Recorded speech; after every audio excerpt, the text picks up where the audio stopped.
This show is about your mental health. While it's supported by the pillars of positivity and hope, if you find yourself in crisis, please reach out for help. In many communities in both the United States and Canada, you can dial 211 to be connected to mental health and crisis services in your region. While it may seem like it at times, you are not alone. Hello, I'm Kevin Frankish. Welcome to The Happy Molecule. Love will keep us together. Love conquers all. All you need is love. Well, it seems that lockdown has put all this love stuff to the test, and in many cases, love is losing. Some divorce lawyers are reporting an increase of about 40% in the number of inquiries about separation and divorce. Seems there's a limit to what love can actually overcome. Andrew Sofin is a prominent couples therapist in Montreal. He's also noticed a sharp increase in business, the business of trying to save relationships. He's also president of the Canadian Association for Marriage and Family Therapy. Couples therapy, now in session, right now on The Happy Molecule.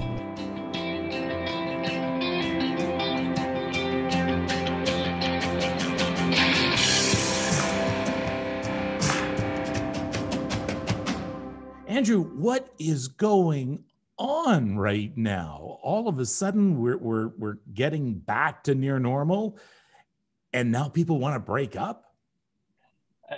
Yeah, I mean, you couldn't have. I couldn't have even dreamed this up a few years ago. This would be science fiction to me. It's quite incredible. We've sort of had. We knew that the pandemic was going to affect everybody differently. In other words, people who had very stable jobs, where they could easily work remotely, they have a big enough house, their finances aren't impacted, their kids are able to sort of have their own space to study and work. We knew those people were actually going to do better during COVID because commuting's gone, they get to spend more time together, they get to do more family activities, they've got yards, they've got outdoor space. Those people we knew, okay, they're going to be well. It's going to be the people who, their income was heavily affected by the pandemic. In other words, tourism, restaurants, things like that. So we know when finances get hit, family stress goes through the roof. People living in smaller quarters, so people living in very urban areas where they're all jammed into an apartment, but they didn't really care because everybody got in the morning, went to school, went to work, they came back, had dinner, went to sleep. Now they're all in there together, all trying to be on Zoom. It's not working. And there's no outdoor space for the kids. And when there was lockdowns, it was everybody on top of each other. But during the real lockdown, people were like, we're just hunkering down. We're just going to get through it. We're going to plow through it. It's, what's the old saying? Life during wartime. We got to make through it. Let's make through it alive.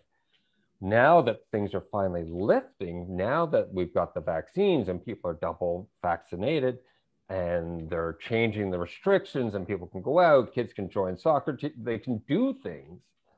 Now we're getting couples kind of looking at each other, this sort of subsect of people saying, we're okay when it's literally, I saw you in the morning, I saw you at dinner, I went to bed, and maybe we spent some time on the weekend or maybe a vacation.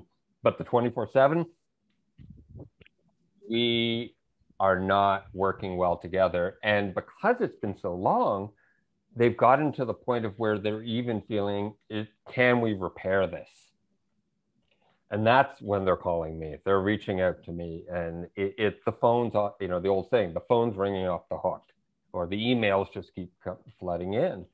And what's really different is now I'm getting people really saying, we're on the brink of divorce, literally. They're saying, we're on the brink of divorce and we need to deal with this. We need to repair it. We want to stay together, but so much has happened over this, the course of the pandemic.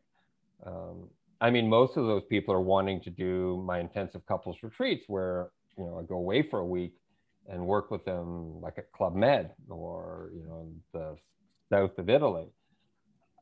Because they realize they can't even do the 1 hour a week. We've gotten to the point where people are saying, I don't have time for the 1 hour a week. It's like, it's do or die time. And I've never seen Usually I get a balance. I get some people saying, yes, we want to do retreats, but then I also get other people saying, I want to do 1 hour a week. Can we come in? Can we talk about things? Or can we do it over, telemedicine, Zoom? But now everybody's in a panic. Everybody's in a panic. Kevin, I've not seen this before. Some lawyers are reporting as much as a 40% increase in inquiries about separation and divorce. Are you seeing something similar in requests for counseling? Absolutely. And the level of severity is just, everything's bumped up notches. Like, I'm also getting divorce lawyers calling me, where they think the people might have a chance, and they're saying, Andrew, can you please see this couple? I think they can make it. Like, the divorce lawyers are now trying to divert people to therapists like me because they're overloaded. Is there a common denominator? Is there something that you hear from almost every single couple, or are most of the situations unique to themselves? Oh, that's a hard one. I would say the biggest common denominator, and this is true of healthy couples and couples who are, in very dysfunctional states, is the communication. They're not communicating effectively with each other. They're taking each other far more personally than they should. They are feeling unappreciated. They're feeling undervalued. They're feeling like, one person is feeling like, great, I'm doing everything at the house, and you're sitting there with your feet up watching the hockey game. You can imagine how that could easily spiral to, what am I doing in this relationship? We're looking at the balance of duties in a marriage, in a family, and usually people negotiate that early on. But now with everything blowing up, people are saying, we've got to renegotiate this. In other words, I'm not doing everything. It's not going to happen. Then you're saying, other people saying, well, I'm not doing it. Well, something's got to give here. Okay, so we're on this topic right now of communication. Yeah. Help me out here. How do I communicate better? I mean, we've heard it all. Sit down, validate each other. I hear you. I see you. Okay, what works? Yeah. And once again, what's the old saying? It's not rocket science. It really is not rocket. I've been doing this work over 25 years, and it still amazes me. It's just sitting and listen to your spouse. Listen to whoever you're talking to. Sit, listen to them. Actually listen to them. Don't start thinking about what your response is going to be. Just listen. Make eye contact. And then when they finish talking, just acknowledge, saying, hey, if they're really upset, saying, hey, I'm really sorry you're so upset. In other words, just show some empathy and compassion. We do it with people we hardly know. People will do this in the office. Like, I'm so sorry that your son's sick. I'm really sorry. Anything I can do. We show that common courtesy sometimes to people that are, peripherally connected to us. But with our partners, we get into this place of thinking everything's sort of like shorthand, code. It's like, well, you should know what I think. Mm-hmm. You know what I'm saying. Why didn't you read my mind, basically? And I'm saying, no, sit and listen and say, look, I can't read your mind. You're upset at me. You're mad at me. Could you please tell me why? I want to work on this together. Because most people are married and they've had kids and they've built a whole family together and a whole life together. The majority of them want it to work out. Nobody wants to get divorced. Nobody says, I want to get married for 5 years and get divorced and go through that hell. So if you just listen, and then when it's your turn to talk, then you talk and speak from your heart, but say it with respect. Say it with empathy and compassion. Do not start pointing fingers and saying, this is all your fault. You need to do this. You need that. What's the old saying? Own your own shit. Mm-hmm. You own your stuff. Your partner owns their stuff. You bring your best selves to the table. Then you'll have a healthy marriage. And we don't have the luxury of going to our, getting those little rests, like you say, going to work, or going, as someone goes out shopping, the other person goes out doing this, going to your respective corners, taking a breath. So part of it is just understanding that being at each other's throats sometimes when you irritate each other, sometimes that's normal and it's okay. When does it stop being normal, though? When does it stop being normal and not okay? When it really gets to the place of where there's disrespect, where where there's a lack of respect, and there's a lack of empathy, and there's a lack of compassion. Because people feel that. When you feel like your partner doesn't respect you or has no empathy or compassion for you, we're game over. If that continues and doesn't change. Everybody has been in crisis moments where maybe you find out some traumatic news and you blow up and like but people understand that. But day in, day out, lack of respect, lack of empathy, lack of compassion, that means that the relationship will fail. Do you have any methods for questioning yourself? So if it's easy enough to point your finger at your partner and say, "Hey, no respect for me." Right. How do you truly look at yourself and say, "Do I have respect for them?" That's a really good question, Kevin, because that takes a little bit of self-awareness, which unfortunately we're not that great at it. I use the old spinach metaphor. It's you had a spinach omelet in the morning, you got spinach stuck in your teeth, and you rush off to work, you go do all these things, and it's not until you get home in the evening and you look in the mirror and you go, "Oh, that's spinach." We don't see ourselves. We're so bad at really being self-aware or just even acknowledging where we're at. We're so focused on everything outside of us. We will pay attention to everything around us, but ask people to sort of say, "Well, how are you feeling?" And they're like, "I don't know." People will be yelling and they'll go, "I'm not yelling." I'm like, "Well, yes, you are." And that you can only do that in sort of when you take some time. It's like, go for a walk, take the dog for a walk, and just sort of think, like, where am I at? What's on me? What's the old saying? Mea culpa.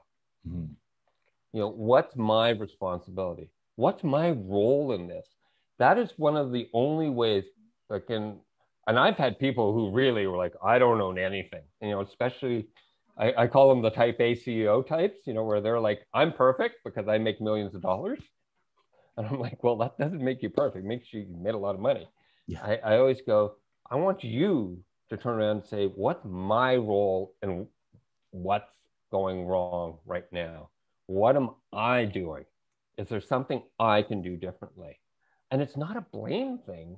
You're not doing that to chastise yourself or to feel guilty or to feel like the worst person ever. You're doing it so that you can bring your best self to the table. Because until you can really acknowledge, well, this is what I'm doing, you're not going to do it's almost like an iceberg. Everybody can see the top piece, right? But everybody knows that there's how much underneath the water. It's like the Titanic would have never sunk if it knew what was below the water. But couples do this all the time. They just keep crashing into the other person's iceberg over and over and over again. And I'm like, can we drain the water a little bit? Can we see what's really going on? Can we slow down, and as we approach? Right. Stop being so busy. Yeah. We are also facing a mental health crisis that is unprecedented in recent memory. And so now we're going to throw that into a marriage dynamic.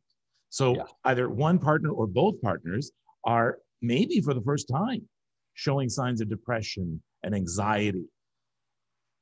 I don't know how you would deal with that. How do you deal with that when a couple comes in and you say, wait a minute, there's not just a problem with the marriage here. There's a problem with one or even both of the people as far as their mental health goes. Kevin, and this is the stuff that keeps me awake at night. I mean, I'm lucky enough. I'm 25 years into my career. I know this stuff. I've been practicing it a long time. I'm an expert in the field. So I can do that. I can sort of sit there and go, okay, I get that there's stuff around your marriage, but wait a minute. There's this going on with you. There's this going on with you. Okay, wait a minute. So I need you to go, sometimes it's even medical. I need you to go get a doctor and I need you to really get a full workup. Sometimes it's been a concussion and they've been to therapy and everything. I'm like, you had concussions. You know that impacts how you behave. Sometimes it's saying, wait, maybe you also need to do some individual therapy before we even start couples therapy. But, I think back to when I started in this field, I would have just launched right into the couples therapy and it would have failed because I wouldn't have known, what's going on, because you have to look at it really systemically. You have to look at the whole picture, their jobs, their kids, the larger extended family, the grandparents, all these things. If you don't bring all of that to the table, you're missing something. I don't know if you can answer this, but out of the couples you've seen and in your experience, what are the chances you can save a marriage or a relationship? I used to think that was totally arbitrary, like who knows? But over the years, there's some predictors of success. In other words, if I have a couple where both are saying, if we waved a magic wand and we could be really good together, that's what we want more than anything. We don't know how to get there. Right now, we can't stand each other, but that's what we want. And if they're both willing to do hard work and they're committed to it, saying, we're committed to doing the work. If I've got those pieces, then it's going to be successful. That's my training. Then I bring my training in to help make that happen. Barring, unless somebody keeps some secret, like I've done enough of those, like I do retreats and I've been down in the middle of Mexico and I think I know everything about the couple. And then all of a sudden I get, well, I've been having an affair with, blah, blah, blah for, 10 years. And I'm sort of like, maybe you should have told me that before we got here. Yeah. If people are honest, they have to be honest, open, willing to do the work. That's all I ask for. If I've got that, then it will work. And that's why I really don't do much of the couples therapy 1 hour a week anymore, just because I find it's a drop in the bucket. That's me personally. Mm-hmm. I mean, I really focus on doing the retreats where I'm working for a week, solid, day in and day out, all day long, like literally 8 hours a day, because that's how you create real change when there's a crisis. Otherwise, it's just going to be, go an hour a week, then you go right back into your home environment. Nothing's going to change. Then you go come see for an hour, another hour a week. I mean, that's like, it's like filling a bucket with, what's the, drop by drop. Yeah, with a dropper. It's not going to work. There's no way. And what are the signs, first of all? What are the signs that perhaps you need to go see someone like you? And what are the signs that you just need to talk a little bit more? That maybe it's not too late that you have to go and see someone. Yeah. And once again, I think there's so much stuff that people can just do on their own. If they could just believe in themselves a bit, in other words, just sort of say, can we find some time to sit down and talk? Make some time, carve out some time. Okay. All right. Yeah. Let's go with that for a moment. Yeah. All right. So you've decided, okay, let's sit down and talk. Yeah. Tell me some effective conversation starters and some effective questions that you could be asking of each other that aren't loaded questions. Oh, yeah. Kevin, that's usually where the conversation starts. People save it all up and they're like, I'm saving it up for our Sunday night meeting. It's just all. And then they say, what do you think you're doing wrong in this marriage that's screwing it up? Right. Right. This is all your fault. Or they pull out like the notepad with, like page after page after page. And it's like, the other person's just going to go, whoa. Yeah. Or it's dueling pads. Anyway, it's really just sitting down and saying, look, can we just share? It's just saying, where are you at? and saying it from your own perspective, saying, this is where I am at. This is how I feel. This is what's going on for me. It's speaking from the self, because we only have power and agency over ourselves. We only can read our own thoughts. We can't read other people. If you both sit down and kind of go, look, I'm just having a hard time. I'm feeling overloaded by work. I'm feeling really stressed. I'm really sorry I'm snapping.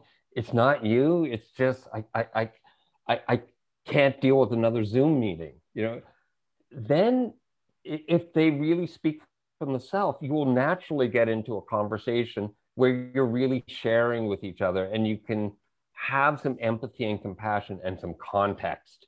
You understand where the other person's coming from, rather than just making assumptions that it's all, well, they're snapping because they don't like me, or they're mad at, they didn't like what I made for dinner. And rather than finally, oh my God, they're under so much pressure at work and I didn't even know it. So really, it's that sitting down, and once again, not sitting down with the list of, I'm going to attack you with, it's almost like a Bugs Bunny cartoon, where they're just, bigger and bigger weapons. It's really, sitting down and just saying, let's talk. You sir are citing you sir are citing the Bunny of Seville, by the way. Yes. I am just going to point that out to all of the Bugs Bunny fans out there. Bigger weapon, yeah. Bigger weapons. Yeah. And that's what couples end up doing. And then they got the biggest weapons, and guess what? They both blown each other up. And I'm like, how's that working for you? Yeah. Just have a conversation and agree that you're going to speak respectfully, that you're going to speak. The ground rules are respect, empathy, and compassion. Those are the only ground rules. That's it. Because if you say it with respect, you can say anything. Quite literally anything, if you say it with respect, empathy, and compassion. Those are the people, you can do that on your own. If you can do that, there's no way you don't need to come see me. Absolutely not. Yeah, but you're not going to be spending time with you in Mexico or the south of Italy. Right, so right. Yeah, I'm going. I'm in. So yeah, that's where it gets a little more difficult. The people who really, really need to see somebody really are when it's really feeling like they're having the same conversation over and over and over and over and over again. And it's around the same issues over, and there's a lack of really understanding each other. Or there's always a sense of, well, if only the other person would do X, Y, rather than owning their own stuff. When it's always, when you've got two people sitting there pointing fingers and nobody going, mea culpa, nobody's self-reflecting. Or they just feel like they don't have the tools. Because after all, therapy is really, it's all about helping people change the way they interact and change the story about the two of them, helping them find a healthier story about themselves, if you think about it in most simplistic terms. We have been talking lately about the return, and everyone is trying to find the word we're going to be using, the return to not so normal, but the lifting of lockdown. And I'm telling a lot of my listeners, you better prepare yourself. This isn't just, oh, good, it's over. Let's go running back to the theater. Let's get back on the bus. Let's get back on the streetcar with the crowds. So we need to prepare for that. And a lot of therapists are saying we're in for a bit of a shock, and that we're actually going to see some cases of depression increase. What about our marriages? What about our relationships? Is there anything waiting for us at the end of lockdown that perhaps might surprise a couple or catch them a little off guard of not being confined anymore?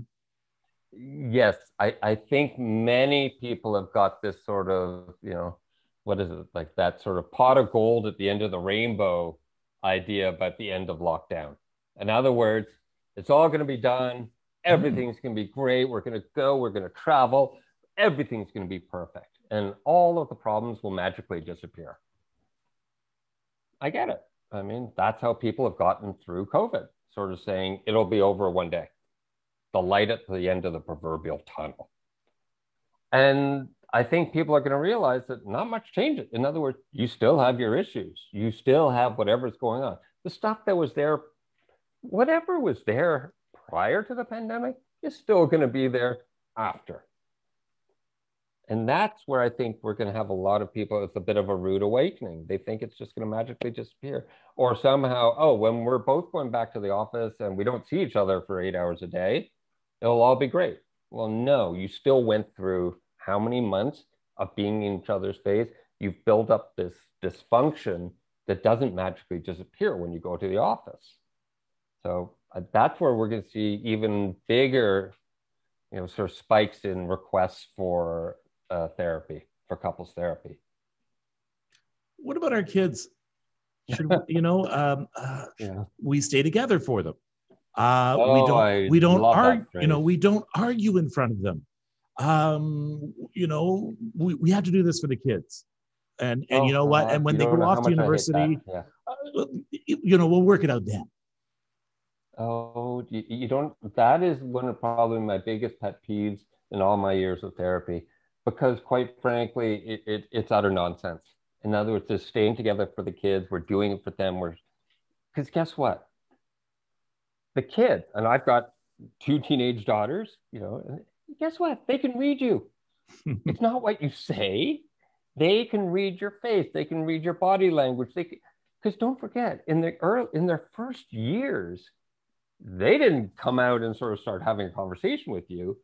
They learned how to communicate with you non-verbally.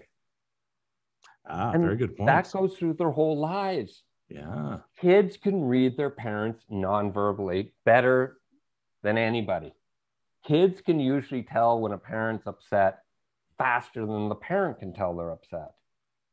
And guess what? If the marriage is not working, the kids will notice it, because all children, really think about it, up until the age of 13, 15 at the very earliest, and in our culture, maybe 25, they need those parents to survive. They depend on their caregivers for their survival, which means they have to be so adept at reading where their caregivers are at. So parents can be not arguing in front of the kids, sure, but they're doing it behind closed doors. The kids will notice the body language. Maybe one tries to put their arm around the other person flinches. That's all the kid needs to know, that the marriage is not working. And no kid will ever wants to hear down the road saying, but we stayed together for you. That's a slap in the face, because no kid wants it. Kids always want their parents, their caregivers, to be happy. They love them. And the research has been conclusive. It's sort of saying, what does it, because at the end of the day, what's a family? A family, you're trying to raise these children from diapers and completely unable to take care of themselves to being relatively happy, relatively well-adjusted, self-sufficient adults. That's sort of the job of the parents. Get them through all of that. And what really engenders that is when they're in an environment where they know they're loved, they're cared for, that the people around them show empathy, respect, and compassion to each other. That's the best situation. Yeah. Everybody sort of thought, it should be a married, keep the family intact. Always make sure it's intact. But actually, the worst environment, if you really want to make sure your kids are messed up, really make sure, is having two parents where there literally is no respect, no empathy, no compassion, and there's open verbal and emotional warfare going on between the parents, and they're under the same roof. That is the worst situation. It's better if parents are divorced, separate houses, but can show a modicum of empathy, compassion, and respect to each other. The kids will do far better than parents staying together for the kids. And let's not kid ourselves. They're not staying together for the kids.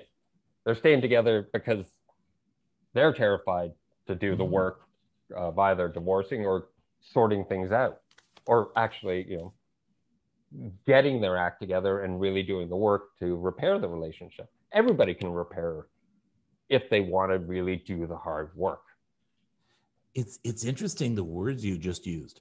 You said, talking about couples who may not have respect for each other, empathy for each other, communication, et cetera, et cetera. You didn't once use the L word. You didn't use love, because, we think that that is the sign that a marriage is done or a relationship is done, is when there's no love there. There are lots of people who are separated and divorced who love each other and loved each other at the time. And we've been taught love conquers all. So as long as I have love, it does. In Hollywood, not the real world. So we I love my partner. I'll get through it. Love will carry us through. Sadly, it won't. And that's a great story. That's a great metaphor. That's a great, way of helping pull yourself forward. I'm all for it. Use what works for you. In other words, if the love metaphor and saying we love each other, our love will make us get through this, great. Let's use it. Let's use that as the thing that anchors the two of you and get you to do the hard work. Because it's like in anything in life, if you want to make something better, you have to work at it. It's the equivalent of saying, sometimes I feel like, couples come in and it's like saying to a ski instructor, okay, we're at the top of a double black diamond trail. We need to ski down it right now. And I'm like, we need to start on the bunny hill. Let's go over to the magic carpet. I'm like, no, well, if I can't do it, then what's the point? I'm like, it's like anything. You have to learn. You have to work at it. It's like we'll take the time to become expert skiers. We'll spend years, money, broken bones, and we'll do it. But when it comes to a marriage, people, the minute I say it takes hard work, they go, oh, well, forget it. Let's get divorced. I'm like, okay, you can do that, but guess what? Your next relationship, all relationships, marriage, sibling, parent, child, they all take work. But the difference is when it's going well, we don't even know, we don't see it as work. We just see it as, we're interacting, we're connecting, we're having a great time. I went on a great vacation with my, one of my children. That's the work. Work doesn't have to be a bad word. Healthy relationships, they're working at it all the time.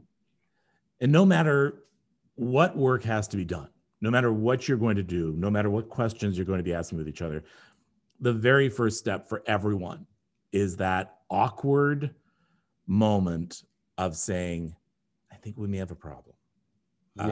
How do you suggest to take I don't even know if you can take some of the awkwardness out of it, but how do you suggest setting that up, or do you just rip off that Band-Aid? Once again, this is where knowing, at least if you spent years with somebody, you have at least some understanding of each other. But you may have spent years not talking about these things. Yeah. So how do you start it? Ideally, you say it with as much empathy, compassion, and respect as you can. That's going to get, that's the carrot. Doing it with a stick's not going to work. It's saying, look, I'm really worried this is not going well. I'm really worried about the future of our marriage, of our relationship. I think we need help. That is going to engender a much more positive response than saying, you messed everything up. You destroyed my whole life, the whole family, the whole world. And, you're evil. Or as I always, hear, like, you have narcissistic personality disorder. I'm like, no, you don't. Okay, That's the only time you're off the hook. The only time you're off the hook is if somebody is like truly a narcissist, or they have a severe personality disorder. And I can't tell you how many people will say, well, my spouse is actually borderline, or, and I'm like, because that's the only time you can say, really, it's not me, it's the other person. But, that's an infinitesimal amount of people. It doesn't happen all the time. So part of it is, as you said, ripping the Band-Aid off and just saying, we got a problem, and try and do it as soon as you notice it. Don't wait for the perfect time. Don't wait to sort of see, well, maybe things will sort themselves out. Because what's the worst happen? You say, look, I think we got a problem. And then you go to a therapist and you go once and it's like, oh, well, it was this. Okay. This is where the medical model really works well. It's like, guess, how do you cure cancer? Catch it early enough. Yeah. The first thing you have to do is say, okay, I'm going to go see someone about it. I'm going to, no, you know what? I think the first thing that has to happen is it's like with any 12-step program, you have to admit that you have a problem. Very good point, Kevin. Really. And that's why that 12-step model has worked so well all around the globe, because they changed that they're using saying at the heart of it is you owning your stuff and saying, I have an issue, not somebody else. I have the issue. And then I'm going to work on myself. And couples therapy is very similar. It's getting two people to own their own stuff and then finding how do we meet in the middle. Yeah. And if you get it early enough, those are the dream clients, the ones who come in and say, things are a little rocky. Oh, them, I can do an hour a week and it works perfectly well. It's like the cancer. You get it early. And I don't do long-term therapy. I'm saying, like, I'll see them maybe 3 months and we're done. And I'm like, hey, go, see you later. Something else comes up, call me. Yeah. But when the people wait until, the cancer's through the whole body and then they call me and say, fix it. Maybe therapists should start offering maintenance. Come on in when there's nothing wrong. Okay. I want you just to come in like once a year. Oh, like your medical Kevin, checkup. that's very idealistic. I know. I have rose-colored glasses on, Andrew. Yeah, Kevin. It's a bit like the dentist. Nobody wants to go. Yeah. Like, people don't willingly say, "Hey, let me go talk to an expert in couples therapy and talk about my innermost feelings and thoughts, and where I feel that I might be inadequate or I might have messed up, and really bare my soul." People are like, "Let me get root canal instead." Final thought for people out there who are scared, maybe feeling alone, afraid to even bring up the topic because they might be worried about what they might hear. Final thoughts for these people. Please, talk to your partner. Please just sit down, have a conversation, speak what's on your mind. Because keeping it inside will not make it better. It will just make things perpetuate and usually just fester and get worse. So please turn to your partner, have a conversation. If you don't know how, reach out to a therapist, or if you don't have a therapist, reach out to a really close friend who you can speak confidentially with and brainstorm with them of like, how do I do this? But for God's sakes, please have a conversation and just try and do it with empathy, respect, and compassion. And if you really can't do it and you're really having a hard time, find an expert in couple and family therapy. Please don't go to somebody who's done like one course in couple and family therapy and think it's going to work. It's not. It just won't work. Great way to end this conversation off. Thank you, Andrew. Yeah. Okay. Take care. And, I'm always around. Anybody has questions, please, they can find me.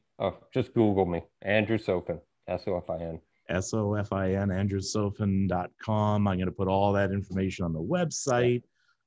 So I hope you're not too busy, but I hope you're busier than the divorce lawyers are going to be. Oh, I know. And there's some divorce lawyers out there that actually really, they're in my corner. They want to fix it. But I like that. I think that's interesting. All right. Oh, I love those divorce lawyers. I think they got hearts of gold. But it's not easy, Kevin. And this next year is going to be a challenging one, a very challenging one. All right. Thank you, Andrew. Take care of yourself. Once again, that's andrewsofin.com, Sofin. Or you can go to couplesretreat@oceancoral.com. Don't worry, I'm going to put all of these on the website, thehappymolecule.com. All you have to do is click on the links page. Next episode, just a few weeks before we return to the classroom for many. Teachers and students both have been reporting significant increases in apprehension and mental health issues. Anxiety in the classroom, next time on The Happy Molecule. Thanks for listening. Take care of yourself and take care of each other. Please consider subscribing to this podcast and also check out The Happy Molecule Extra at thehappymolecule.com. There you'll find a link to a video version of this episode, be able to join the conversation about mental health, learn about our Facebook Live show, and get a preview of upcoming episodes. You can email us at thehappymolecule@gmail.com. I'm Erin Davis, wishing you good mental health.